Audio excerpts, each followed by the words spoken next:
So I came home last night to the dreaded puddle of water under the washing machine. After a quick 5-minute freakout session, I realized it really wasn't that big of an issue. I did a little troubleshooting and some investigation and found that there was just a small pinhole in my corrugated drain pipe. So in this case, it was a real easy fix. So I'm going to show you guys how I did some troubleshooting and also how I replaced the corrugated drain pipe. It was an easy fix for me, but if you have any doubt, call a plumber. I'm Boring Guy DIY. I'm not even close to a plumber. But the good thing is, Mr. T ain't got nothing on me, fool. Hey, this is Mr. T talking. It's capital T that rhymes with me.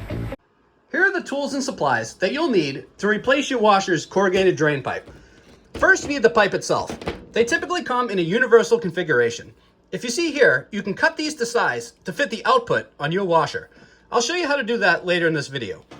Then you need to consider the length.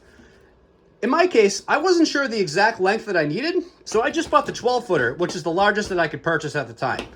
You can always cut these down later to fit your exact application, and I'll show you how to do that again later in the video. Then you need a sharp utility knife. This is going to be used to cut the corrugated pipe itself and trim it to fit my application, or your application. Then, depending on the clamp that secures the pipe to your washer, you'll need either a pair of pliers or a flathead screwdriver. In my case, I'll need a pair of pliers because I have a snap ring type clamp. I'll essentially squeeze that and pop it off. If you have a hose clamp, you'll use a flathead screwdriver to remove that just the same. The first step to troubleshooting, shut off your water supply. At this stage, we have no idea what the problem is, so we really want to cut the water supply off to the washer so we have no further leaking. Then what you're going to want to do is pull the washer out as far as you can. At this point, I didn't disconnect anything, I just pulled it out so that I had some room behind the washer to work. Then what you're going to want to do is dry everything up the best you can. In my case, I only had about a gallon of water on the floor, so cleanup was easy. I essentially just wiped it all up and then dried it out with a fan for about an hour or two to make sure everything was as bone dry as possible. The third step is you're just going to feel all your connections. So anywhere there's a connection, a drain, a pipe, anywhere where water runs through, you're going to want to feel around. So I traced my water pipes and my feed lines. Everything's nice and dry there.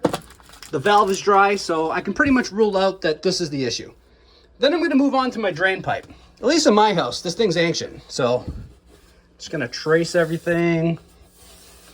Everything feels bone dry there as well.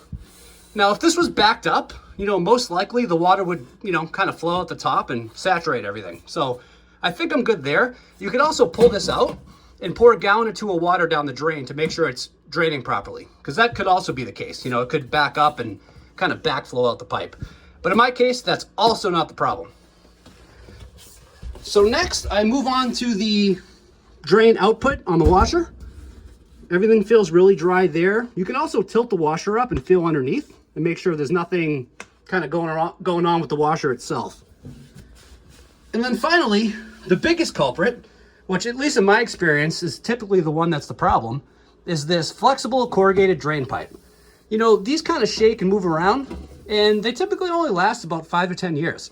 So in my case, if you look right here, there's some abrasion there, and there's actually a really small pinhole that, unless the washer is running, you would never catch. So in my case, I troubleshooted everything. Everything looked fine to me until I ran a washer on the wash cycle. When the wash was draining, I noticed that the pinhole was right here, and this is where my source of water was coming from. So again, sometimes you may need to run a wash cycle just to see what the problem is.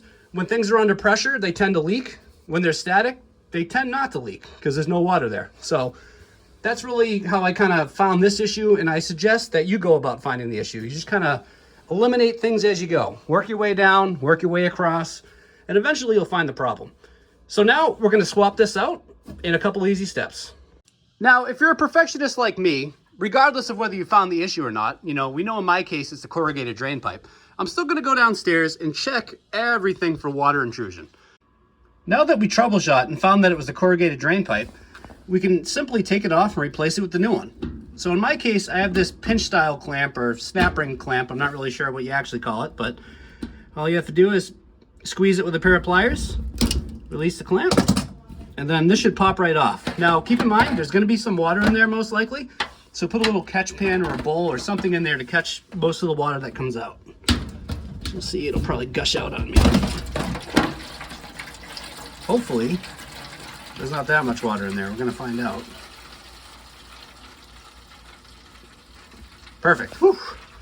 So then we're just gonna come over here, remove the old drain pipe. Those typically just kind of sit into the drain pipe itself, so pretty simple there. And we'll replace it with the new one. Okay, now what we're gonna do is we're gonna cut this universal pipe to size. So basically just size it based on your application here. They come in usually 3 stages. In my case, I need the smallest one. So you just get a utility knife, and just cut around as good as you can here. You don't really wanna cut off too much. You can always trim it up later to make it look better. As you can tell, I'm certainly not an expert here. Trim that up a little, and we'll do a little test fit. And once we get it cut to size, we're going to put our clamp on first. Could be the hose clamp or the snap ring clamp like this. Just make sure it's on before you actually push the pipe on. Then just be careful, because it's usually going to be a pretty tight fit, which is a good thing. But this is pretty fragile usually. It's just a plastic piece here, so just kind of work it on slowly. You don't want to be unnecessarily ruining anything here. So you just want to twist it on until it bottoms out. You can't get it on any further.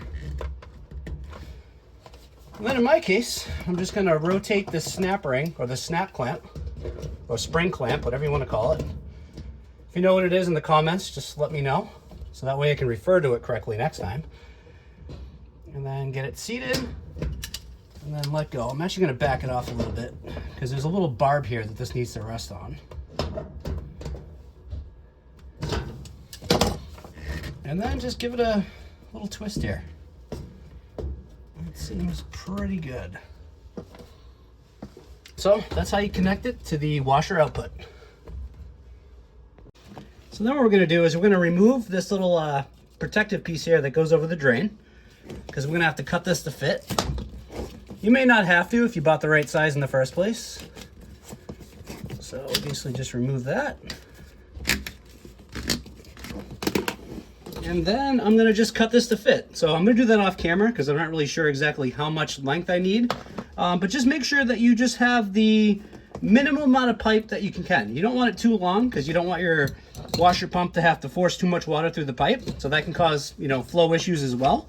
So just get enough slack in the line so that you can easily put it in the drain, but not too much slack. So it's kind of a trial and error thing. Now that I trimmed the piece of corrugated tubing to size, basically just cut right through like butter with a nice sharp utility knife. I'm just going to slide the protective piece back on.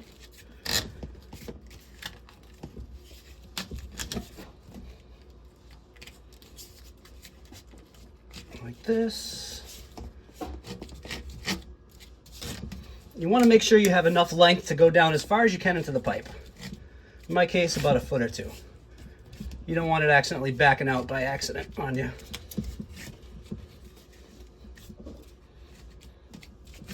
Okay, so now we have that. And then all we're going to do is we're going to feed this part into the pipe. Then if you look here, the purpose of that plastic piece is to keep that from abrading and actually slicing into the corrugated piping. And please excuse my blood. I cut my finger, so that's gross. But that's it. So now that you have that installed, all you have to do is make sure your connections are tight, push the machine back, and you should be good to go. And now you know. That's how you change the corrugated drain pipe in your washer, and some of the troubleshooting tips to get yourself there. Now again, if there's any issues with your washer that you feel are beyond your capability, again, call that plumber. I'm just Boring Guy DIY. I'm just showing you things that happen in my life that will hopefully help you in yours. Boring Guy DIY.